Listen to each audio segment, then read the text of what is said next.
Hey, what's up, guys? Welcome to the Being Beautifully Honest podcast and channel. Thanks so much for being here, for being subscribed. If you are, if you're not, go ahead and hit that button. And if you're listening to this on YouTube, while you're at it, hit that like button. It's like walking into the room and hitting that light switch. We just want to go ahead and brighten up the place. So let's get into this conversation/reality chat. I wanted to talk about something that I found a little bit comical. I didn't watch the entire episode of Love and Marriage Huntsville yet. I saw it on demand recently, some of it at least. And on this episode, they had the BLAQUE Business Expo. So they named it after Marceau and Letitia's cigar lounge, Blaque. So because there's Black business expos all across the country in a lot of different cities and states.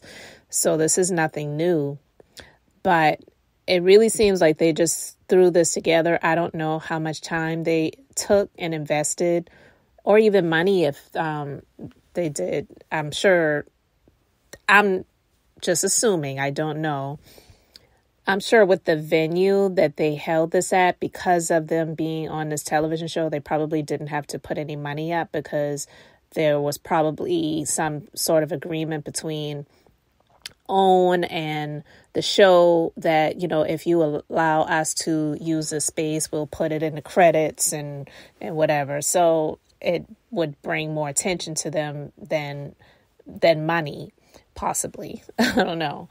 But I'm just assuming. I don't know. But if that didn't happen, then they probably paid a little bit for the venue.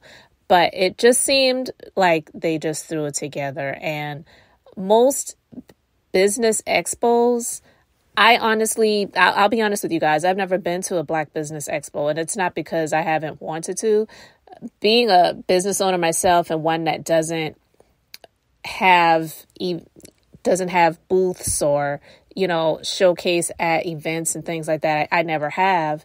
I've been to some trade shows before in my time as a licensed esthetician myself. I've traveled to different cities and states and gone to different trade shows where I'm going to either attend some classes or check out some courses, or even possibly, I want to check out some vendors that are going to be at the events, but more so, I've never attended one, especially not specifically for Black people in business. But you usually hear about those things that they happen every year.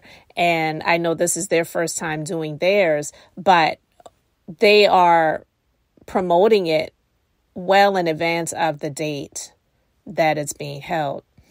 Stormy made mention on the last episode and this one, because they started it out where the last episode left, because Marceau was asking her about where's her $100 for her booth. And she's like, what $100?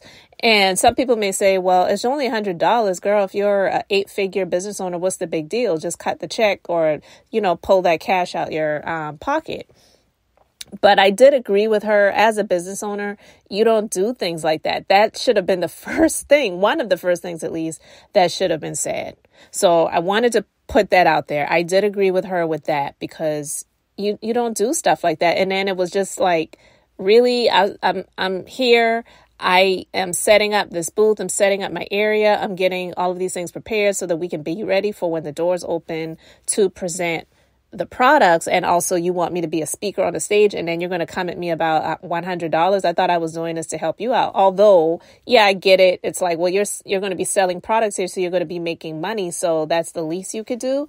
But she said, kind of looks like I'm helping you guys out more than anything. So, okay, but don't come at me like that next time.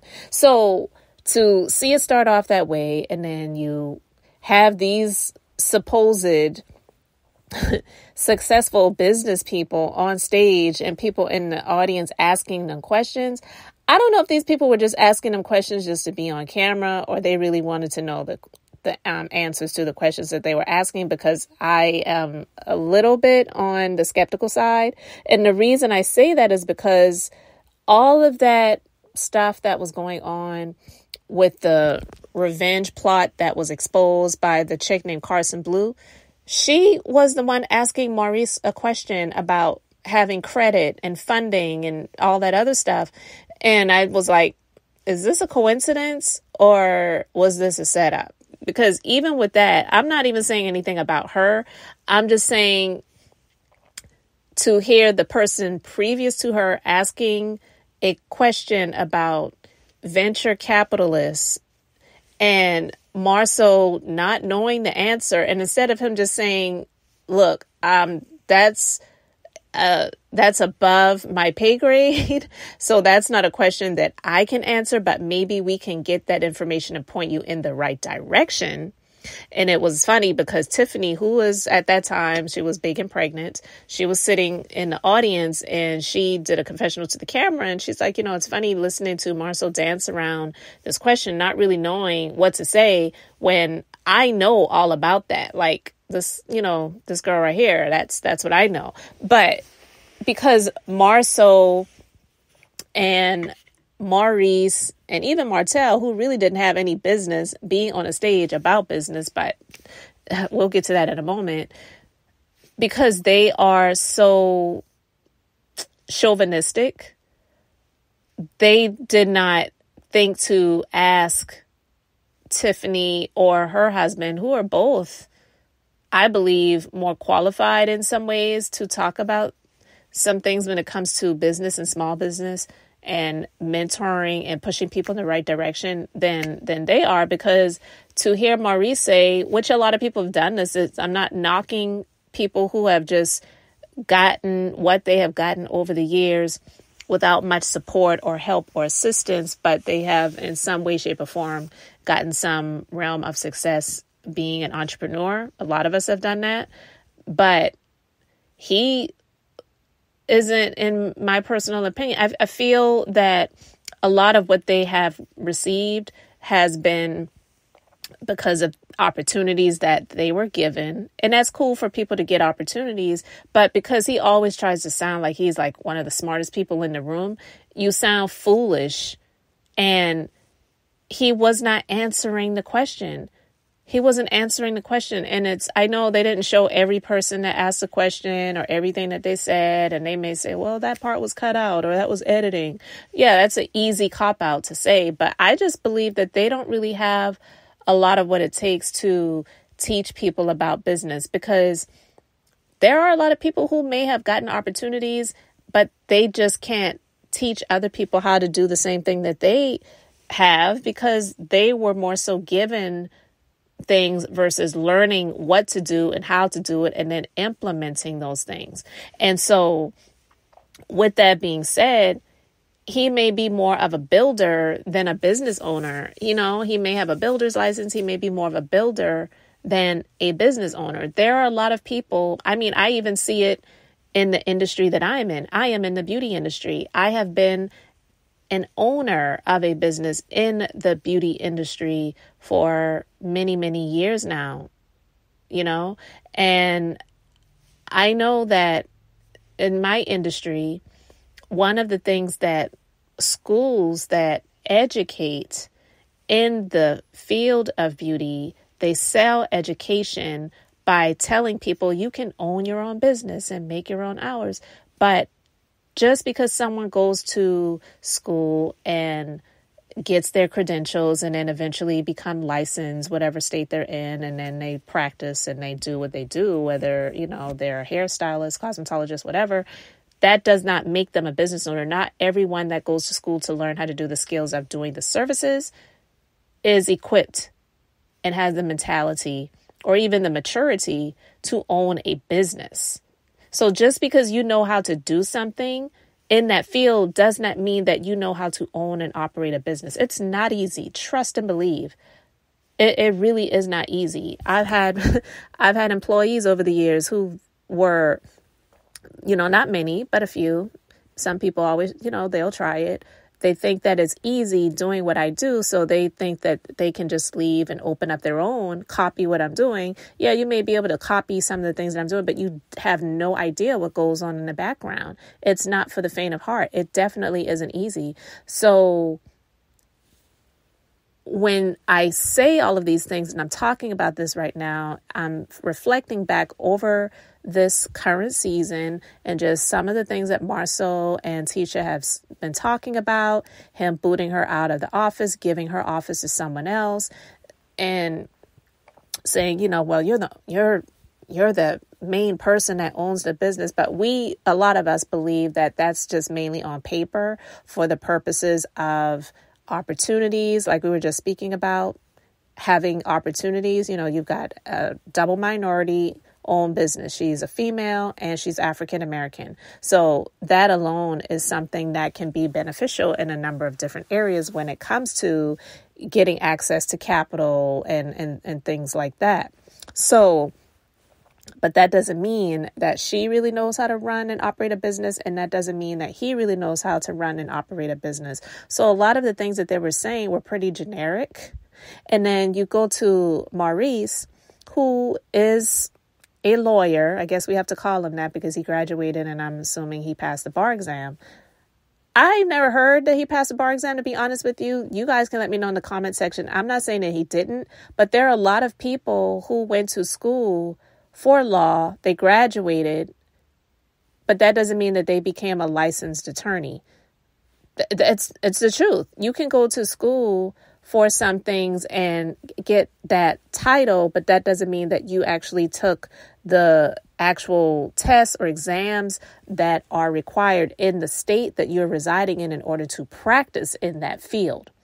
So I don't know, because he owns a credit repair company. I mean, how many people go to law school to open up a credit repair company? You can let me know. I don't know. I'm asking a question. I really am, because people can repair their own credit. If there are mistakes, you can write letters to the bureaus. And even if you think that they are accurate, but you're going to lie and say that they're mistakes for the sake of trying to get things removed from your credit report so that you can have better opportunities. Okay, fine. You do what you do. But do you really need an attorney to do that? And now there are some states where they have regulations that if someone is charging money to do these services, they have to be in the legal field. I believe Georgia is one of those states, because I remember when that story came out about that internet cook who had a credit repair company and he got shut down and he had to pay all of that money to the state. It was because he was running a credit repair business, and in that state, you're not authorized to do that. You have to be in the legal field in order to charge people money, I believe. So with that being said, I don't know what the rules are in the state of Alabama. They may not have those same rules. But again, did he go to law school in order to open a credit repair business? I don't think you have to go to law school in order to open up a credit repair business. From what I read, especially in the state of Alabama, which I know they're not from, but that's where they reside now, that's not required. And I didn't see that for the state of Michigan either. So it's a really strange thing.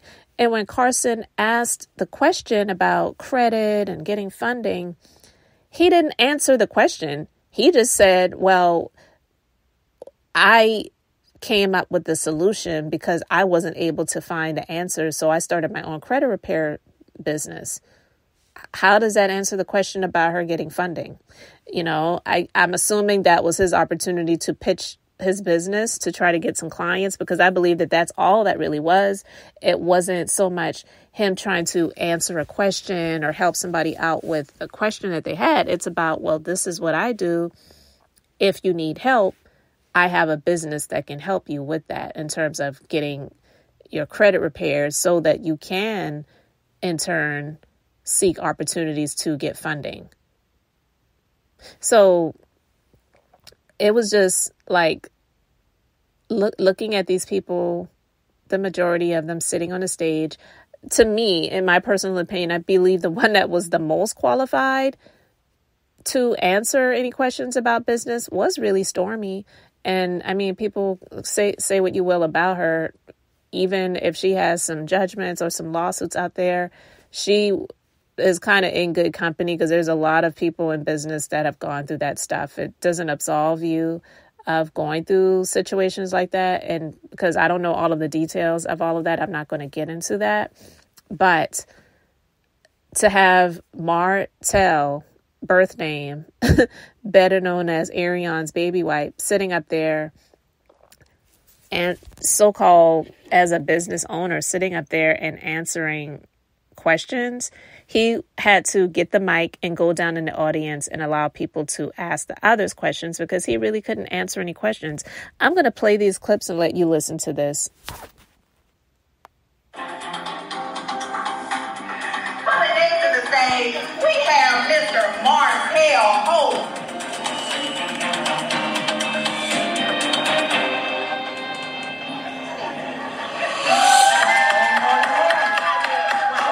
Okay. I mean, I really don't do public speaking. I do get nervous at times when I push forward, and do it anyway. But I didn't want to let anybody down, so I still just want to play some part in the Blaque Business Expo. I know that with your business comes along a lot of different challenges. Have you experienced any failures with your business? Everybody has challenges. How you meet those challenges, a lot of it is just kind of getting into the framework of this particular society that doesn't really like to let a lot of people in. All right, so you heard him, and he basically is like, well, I don't really do public speaking. And it annoys me when he does stuff like that because he will sit there, try to speak monotone and act as if he's just this little shy guy that doesn't really speak a lot, but he doesn't know how to control his emotions. He gets angry. He doesn't like getting called out. He doesn't like to be exposed. So a lot of his alleged, fear of public speaking is just a fear of being exposed. And in this situation, the exposure is pretty much that he is a failure at so many things. And even prior to them getting up on that stage, Maurice had a conversation with him and he asked him, like, why don't you have a booth here? Why don't you present your wine? And then he's like, well, I've already done a few of these vendor events already, and I just wanted to give other people a chance. I believe that he probably couldn't afford the product to present to the public. That's my personal opinion with that.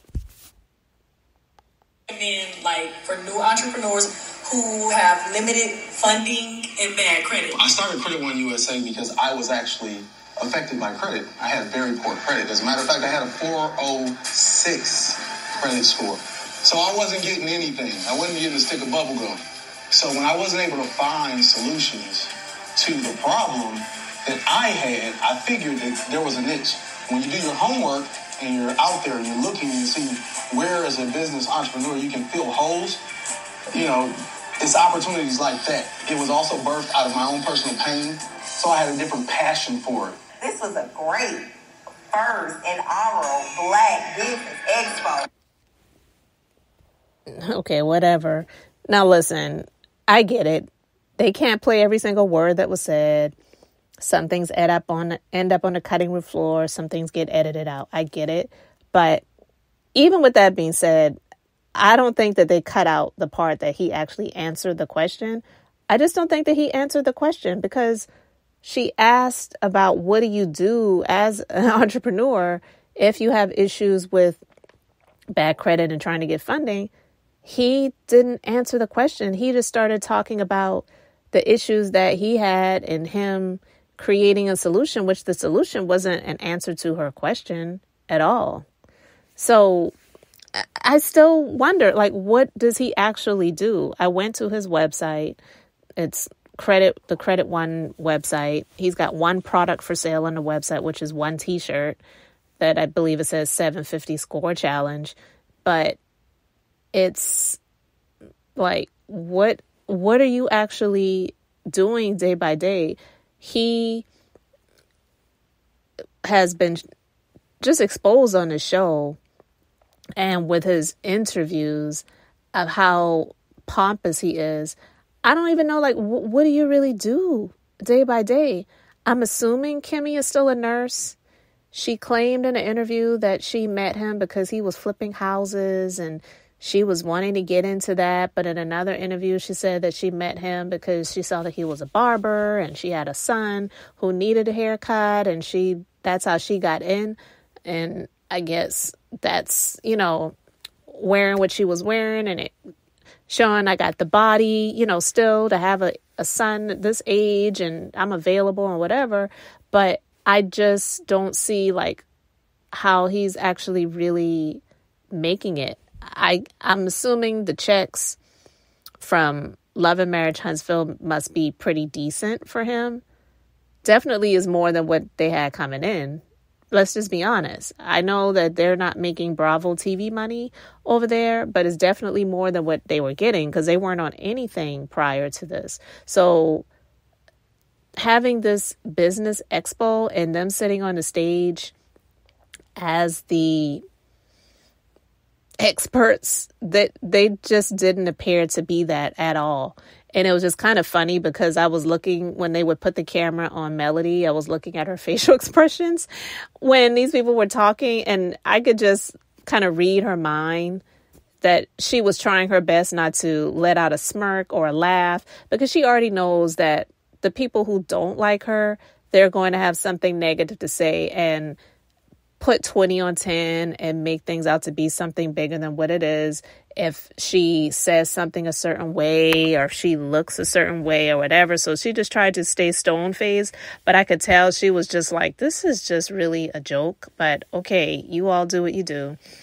And I just wanted to talk about it. This Blaque Business Expo hotel with his lack of business acumen, and then Marceau and Maurice just really showing that they are not as brilliant as they try to appear to be. It was just really